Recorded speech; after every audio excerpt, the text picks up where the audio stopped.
Ya, Assalamualaikum warahmatullahi wabarakatuh. Bagaimana kabarnya teman-teman mahasiswa semua? Mudah-mudahan semuanya dalam keadaan sehat walafiat. Tak lupa kita mendoakan keluarga kita, semoga selalu sehat walafiat juga, dan mendoakan bangsa kita secara umum. Mudah-mudahan terkait wabah virus corona ini, semoga segera diangkat oleh Yang Maha Kuasa dari bumi Indonesia, dan kita bisa beraktivitas sebagaimana mestinya seperti hari-hari biasanya. Ya, dan tidak lupa Bapak ingin mengajak teman-teman semua meskipun situasi kondisinya hari ini kita mengisolasi diri di rumah, tetap semangat belajar itu dijaga dan ingat kita masih dalam rangka perkuliahan sehingga jangan sampai kemudian kita mengkonotasikannya dengan libur karena pekerjaan tetap harus dikerjakan, belajar tetap harus dijalankan agar terus meningkatkan skill dan pengetahuan kita gitu. Baik, pada kesempatan kali ini Bapak ingin mengucapkan terima kasih kepada teman-teman yang sudah mengumpulkan tugas tepat waktu. Ya, Bapak belum periksa semuanya, cuman sudah beberapa Bapak lihat dan sudah mengerjakan bagus. Ya, nanti mungkin ada feedback dari Bapak terkait dengan tugas teman-teman. Karena ketika diberikan feedback itu, Bapak juga harus menginput nilainya sebagai bukti teman-teman mengerjakan rangkaian latihan akademik. Ya, baik. Pada kesempatan kali ini, Bapak akan memaparkan sebuah materi baru. Ya, dan ini sifatnya hanya materi saja, teman-teman nanti bisa mencatatnya atau mungkin cukup menyimpan video rekaman terkait dengan penjelasan tingkatan studi tanda ini ya. Dan nanti slide-nya Pak juga akan bagikan kepada teman-teman semua sehingga teman-teman bisa melihatnya berkali-kali ketika teman-teman membutuhkan gitu.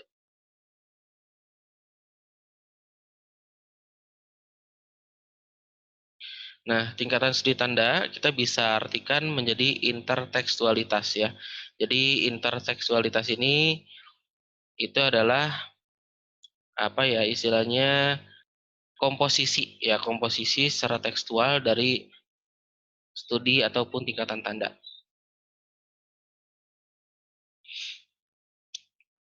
Ya teman-teman sekalian, pertama kita akan mengkaji sebuah studi tingkatan tanda. Ya. Tentunya yang pertama akan kita pelajari ya adalah semiotika secara mendasar ya sebagaimana yang sudah kita pelajari di awal bahwa semiotika tanda itu adalah pengertian paling mendasar dan sifatnya khusus. Nah, ya. Jadi, semiotika adalah ilmu yang mengkaji tentang tanda.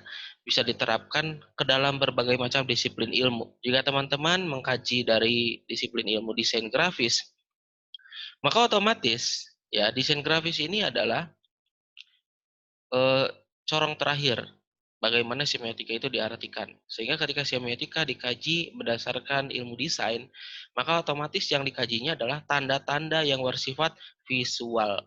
Ya,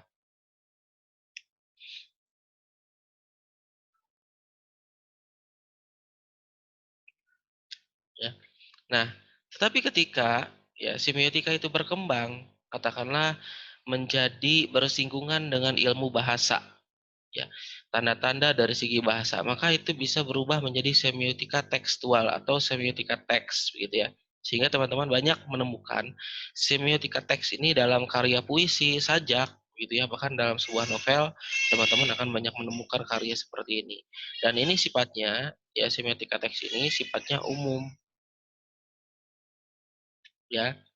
Nah, ketika dua hal ini dikembangkan lagi, semiotika teks dan semiotika tanda dikembangkan, maka akan menyentuh lapisan kehidupan masyarakat sosial. Maka disebut dengan semiotika sosial yang mungkin kita klasifikasikan menjadi umum khusus.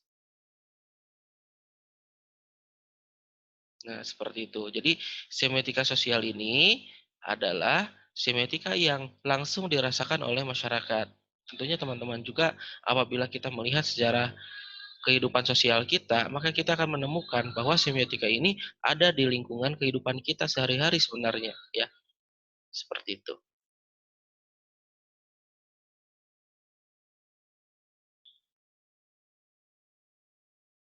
Ya.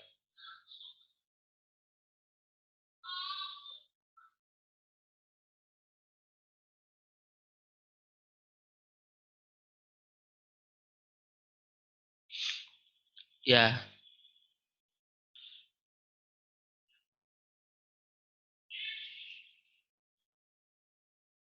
ya. Yang kedua, kita akan mempelajari sebuah pengertian apa itu teks ya. Nah, teks ini tentunya teman-teman semuanya sudah paham ya karena teks itu secara pengertian umum setiap produk wacana ya yang tentunya bisa disimbolkan dengan sebuah tulisan itu, bisa disimbolkan dalam sebuah sajian visual juga ya. Tetapi teman-teman kalau misalkan diartikan ke dalam arti sempit ya, itu teks itu bisa kita artikan seperti pesan-pesan tertulis ya. Jadi seperti buku ya, novel, puisi, artikel koran itu adalah produk dari sebuah istilah yang disebut dengan teks.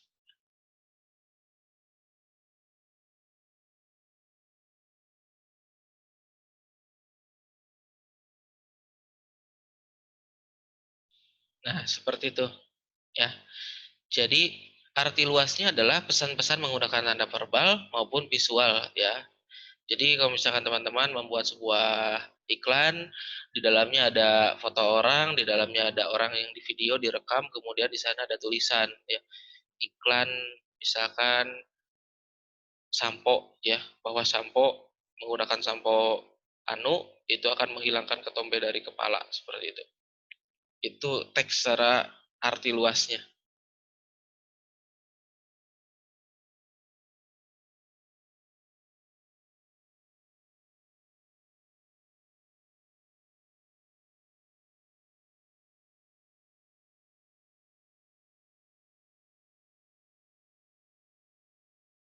Nah, ini tipologi teks ya. Jadi verbal teks itu kita bisa sebut atau kita bisa bagi menjadi dua, oral dan tulisan. Oral itu disebut secara sempit sebagai diskurs. Nah, ini istilah asingnya ya. Kemudian untuk tulisan disebut juga secara sempit itu sebagai teks. Karena teks itu tidak akan muncul kecuali ditulis ya, seperti puisi, novel, ya, kemudian surat dan lain sebagainya. Kemudian untuk visual teks ya, itu television text ya, teks seni, patung, lukisan, tari, teater ya. Sehingga patung juga itu bentuknya visual, fisik dan tiga dimensi, tetapi dia mungkin bisa membawa sebuah pesan yang berupa teks gitu ya. Pesannya tuh teks tapi diartikan dibentuk dalam sebuah bentuk visual gitu ya, yang tidak terbaca cuman bisa dapat dipahami.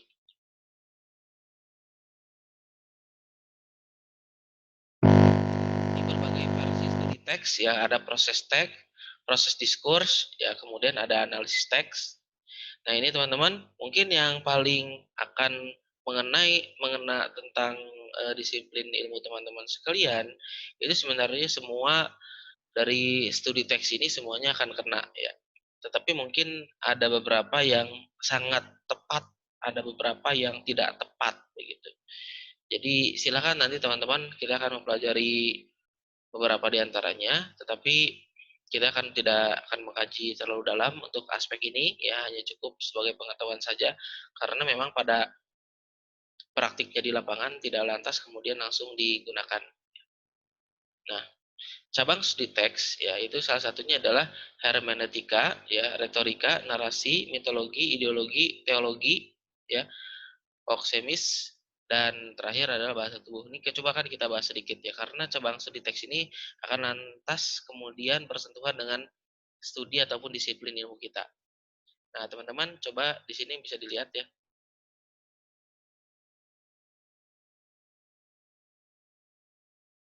Nah, ini tentunya terkait dengan retorika. Nah, ini retorika adalah sebuah studi yang intinya adalah bagaimana kita menjelaskan ataupun menggambarkan sesuatu tanda itu melalui ungkapan-ungkapan. Ya. Jadi ketika kita mengungkapkan sesuatu, katakanlah misalkan kita memprotes BBM yang naik harganya, maka otomatis retorikanya adalah mengkritisi ya. Mengkritisi supaya apa? Supaya BBM-nya kembali turun gitu. Karena tujuan dari retorika adalah untuk menyampaikan sebuah fakta atau maksud. Kemudian narasi, ya. Narasi ini sebenarnya adik kakak sama retorika. Kalau retorika itu adalah gaya penyampaian, sedangkan kalau narasi, narasi itu adalah isinya. Ya. Jadi kalau misalkan teman-teman menuliskan sesuatu yang isinya adalah mengkritik, maka tentunya isi dari teksnya ya itu harus berupa kritikan yang tujuannya atau di narasi ini mengendarai retorika untuk menyampaikan tujuannya. Ya. Nah, mitologi ini berbasis dengan mitos. Tapi mitos ini adalah paham ya. Jadi mitos yang berbasis pada paham. Nah, ideologi ini adalah keyakinan. Jadi kalau misalkan kita meyakini sesuatu, nah itu bisa disebut sebagai ideologi. Ya. Nah, ideologi juga kalau misalkan dikaitkan apakah dengan iman sama, gitu ya. Nah, ini berbeda. Kalau iman adalah keyakinan dari segi sudut pandang agama, ya. Maka tentunya ini agak sedikit berbeda. Ya. Nah, bukan sedikit berbeda, berbeda ya. Jadi mitologi, ideologi ini adalah istilah dalam semiotika. Ya. Mitologi adalah sebuah legenda ataupun mitos ya, yang diyakini begitu. Kemudian ideologi adalah sebuah paham yang diyakini. Ya. Nah, teologi ini adalah agama, ya keyakinan yang bersifat spiritual. Ya mungkin tidak selalu agama ya, tapi bersifat spiritual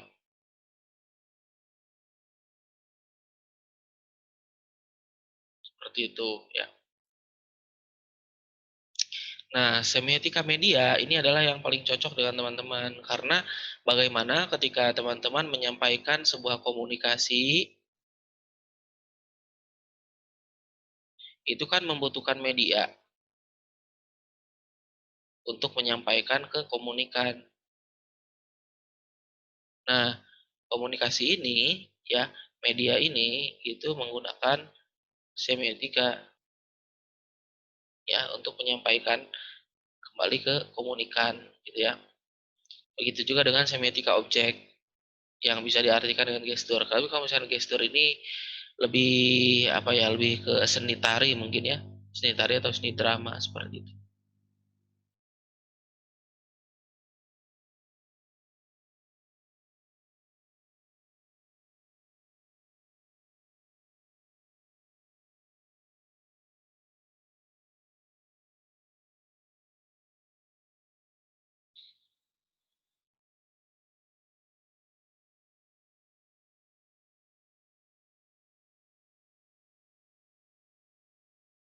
Nah, ini pendekatan studi teks ya. Pendekatan studi teks ini sifatnya interpretatif, analisis teks ya, tekstual analisis.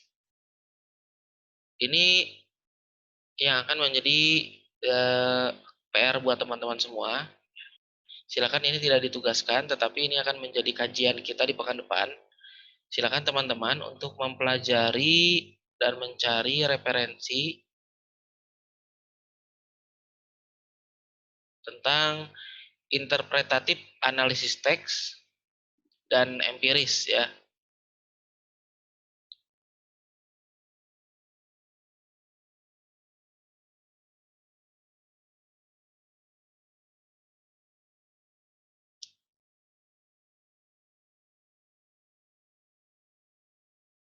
Jadi silakan teman-teman nanti eh, mencari pengertian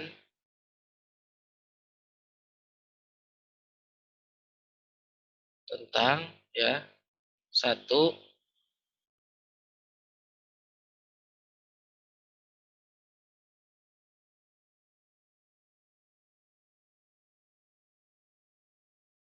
etnografi,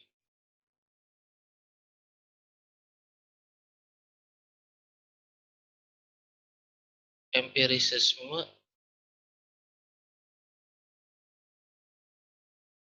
ya. Kemudian dikaitkan dengan semiotika, seperti itu. Nanti ini Bapak akan tuliskan dalam bentuk kuis, ya, dan silakan teman-teman nanti bisa jawab untuk mendapatkan nilai dari kuis tersebut. Ya baik, itu saja mungkin untuk pertemuan kita kali ini, dan sisanya kita akan lanjutkan lagi di pertemuan yang akan datang, seperti itu. Mungkin tugasnya hanya kuis saja dan silakan teman-teman bisa mencari pengertian dari dua istilah tadi yang sudah Bapak sampaikan ya, dan nanti bisa teman-teman isi di kolom kuis. Itu saja mungkin, terima kasih banyak. Kita bertemu lagi di pekan depan. Kurang lebihnya Bapak mohon maaf. Apabila ada yang kurang paham silakan untuk ditanyakan di Google Classroom di kolom komentar ya. Terima kasih. Assalamualaikum warahmatullahi wabarakatuh.